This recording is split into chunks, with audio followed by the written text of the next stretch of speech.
Welcome back to the Sweet Take, the Paddock's Best Kept Secret and Milkshakes interview series. Today we are going behind the scenes on the filming of the F1 movie with photographer Michael Potts. He was there for some of your favorite scenes when Brad couldn't start the car in the formation lap, and also that famous podium celebration when we saw Charles and George try to start their acting careers. I am super excited to welcome you back, Michael, and hear what you saw during the filming of the F1 movie over the last 2 years. Hi everyone. Yeah. So it was kind of weird being part of this giant film set. Whenever they were at the track, we were walking around and there were these big cameras, film crew everywhere. And yeah, it was a bit of an odd experience, but yeah, I love the result. Yes, maybe before we jump into all the questions I have for you, what did you actually think about the movie? I loved the movie. I watched it just after the Austrian Grand Prix and it was fantastic. Yes, you can nitpick about a few of the technical details and maybe some of the things possibly wouldn't happen in Formula One. But there's a lot of stuff there that is genuinely taken from race weekends. And as a story, it holds together brilliantly. It's really, really good. So yeah, I'm a big fan. I think Jerry Bruckheimer's goal was to make the best racing movie of all time. And also agree. I really think he did. It was a combination of, yes, it's a blockbuster film. There's going to be blockbuster elements of it. But I think what everyone can agree on, the naysayers and the people who love it, is the filming of the actual racing and the camera work was incredible. And we're already receiving comments on Milkshake that they are new fans to F1 because of the F1 movie, and they're finding Milkshake and loving the style of content that we're doing. So I'm super excited to share with them, what you saw. So Michael, over what period of time did you see the F1 movie get filmed? It started in July in Silverstone in 2023, and it finished in Abu Dhabi in 2024. So it was a year and a half. The film set over 6 months, but it took over 18 months to film.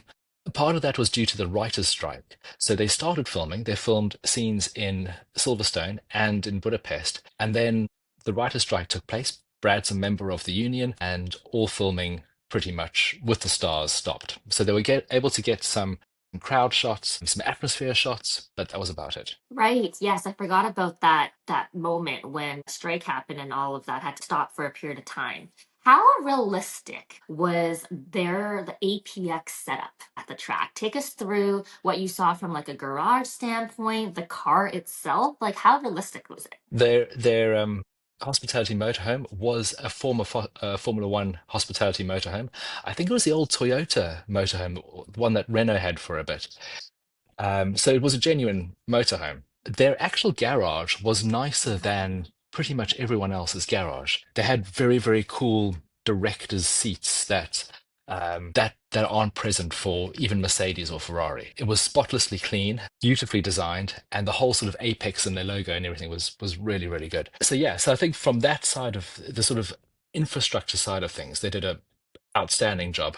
And even the cars look pretty good. They look pretty close to a Formula One car. If you study them closely, you can see differences, but I think in the movie they look good. That's so funny. I know that F1 themselves have said that they have drawn inspiration from all the camera angle work that the F1 movie did to see how they can integrate that into the fan experience. But maybe the teams need to pick up a couple pointers about the garage aesthetics.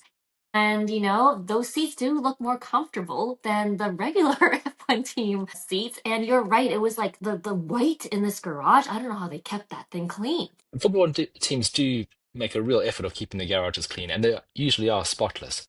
But that amount of white, it would be a nightmare. Yes, definitely. Take us through what you saw at that famous scene in the F1 movie when Brad gets into the F1 car for the first time to start the race and he can't get it into gear to get going. How did they actually film that? Did all the cars actually come onto the grid first and it was like a normal formation lap and then they filmed that scene? So that was a bit of a surprise. We'd heard that they might be doing something on the formation lap, but we didn't expect to see two cars. And the two cars were at the back, and they did the whole normal grid walk. There were fans, there were celebrities walking up and down for Silverstone.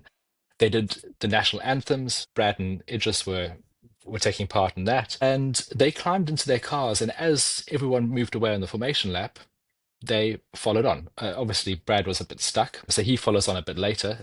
there's a shot of just his car in the middle of the grid with all the mechanics in the background. But yeah, they had cars on the track during the formation lap, which is wild. I mean, that is quite a huge insertion into the normal race weekend. And I don't think it disrupted anything. I think they were still able to, do the start as normal. I don't think any drivers were put off by it. But yeah, it was pretty cool. Which race was this at? And typically, depending on the track and how long it is, it would determine how many minutes that formation lap is that they would have had to film this scene. So this was Silverstone 2023. So they did have quite a bit of time to be able to film the scene, get the cars off the track, get the personnel off the track, and not disrupt the cars as they came round to do their start. Max must have been on pole with 23. He was on the pole for just about everything. Right. So when you say lots of time to film, Michael, we're talking what, 5 minutes? 5 minutes, yeah. Yeah, maybe, yeah. So I think 5 minutes in F1 is a long time, but 5 minutes in movie filming is probably not that much time. And they were like, we got to get this in one take. Yeah. So there's a few things that they could only ever do once. And that was one of them. So a lot of the filming is only done once, which makes it even more remarkable that it's turned out so well. And then obviously all the racing shots that we saw in the movie were incredible. And I'm assuming a lot of it was filmed green screen, right? Like Brad is not No, actually racing. No? no. So at a lot of the races, so every race that you see some action on, they had two or three cars, Apex branded cars, would drive around the track for about 40 minutes between the sessions. So they're rigged out with the cameras all over the place, depending on what shot they're looking for. So some out in side pods, some above them, and they would do lap after lap in different configurations. So they'd film from one car to the other. And this would be Brad and Idris driving. And then they'd have a third car with another camera person on that. So when you see the crowd scenes in the background, those are the crowds that were at that race. So if you went to one of the races in the movie, keep an eye out, especially around the start finish straight, because you might be in the movie. Right. But the actual racing between the Haas cars and with Lewis, that's all I'm assuming green screen, right? They didn't drive alongside. I think for some of them, they actually skinned the cars. So there's a scene where they're going up a Rouge, and I think there's an Alpine that has been recolored as an Apex. So they were able to superimpose their car onto actual race footage. Gotcha. I'm not sure how they did the tangling with the Haas cars, but yeah, they would have had a lot of footage to work with to be able to kind of manipulate those shots. Wow, the magic of movie making. It's just so fascinating what they can do nowadays. So, yeah, that's really cool. I didn't know that they were driving so much lap time in between the sessions, on a race weekend. Yeah, it was a lot of filming, probably 3 or 4 hours over the course of the weekend. Yeah, um, lo- yeah, they had lots to work with. Gotcha. So, Damson Idris, he plays this character in the movie, the entitled younger driver, believes the team is his, Brad's coming in to disrupt his future. What's his personality like actually in real life? Is he a nice guy? He comes across as a very, very nice guy. He's been at quite a few of the races. He's always super smiley, super happy whenever I've taken his picture. He just seems like a hell of a nice guy. The best bits of him in the movie, I think, are him all the time. Yeah, no, he did a fantastic job. And then another moment that I noticed that you captured during the time that the movie was being filmed was APX actually showing up with the fans and, Brad's face on those cutouts. And fans actually creating custom hats with the APX car on it. I feel like this movie is changing the way that filmmaking is done and integrating brands with real life and seeing a lot of the sponsors show up. So tell us what you actually saw in terms of how the movie came to life in the fandom at races. So there were a couple of scenes, Mexico, I think, Abu Dhabi, and possibly Japan, although the Japan stuff wasn't that prominent in the actual movie. They would get fans to dress up in APX outfits. They had the big heads, and they would insert themselves into parts of the crowd. Yeah, so it looked like it was completely integrated. So you'd have someone with a Ferrari shirt and an APX shirt, and it just looked like it was normal, organic fan action. But they were all extras who were there intentionally. There was a bit where people were giving out APX hats in the paddock, so people were wearing them as fans, just walking through the track without any connection to the movie at all.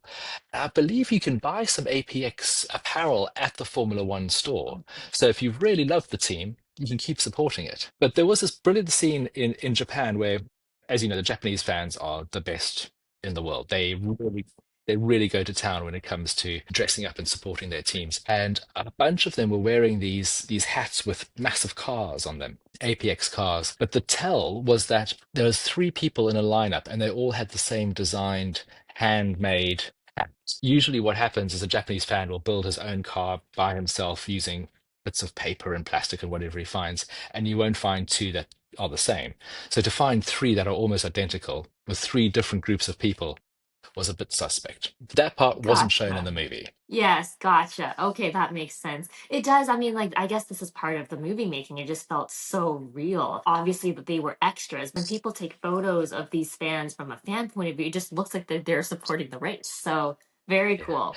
They were clever about where they used the different types of apparel. So in Mexico, they used the big heads, and there are quite a few people with big heads in the grandstand of their favorite drivers. It was used in a way that would be right for that. The amount of research that this team probably did into trying to make it all feel realistic in F1 was probably incredible. Last but not least, Michael, we have to talk about driver cameos because that was probably my favorite moment of the movie. Every time I saw a driver, a team principal, Toto's line at the very end just made me giddy and just laugh. I don't think you can top that podium celebration with Charles and George on the podium. Clearly, they are much better drivers than they are actors. George is like looking into the camera and smiling. But tell us about how that scene actually went. No matter how bad the drivers were, I think Toto's line was probably the least convincing moment in the entire movie.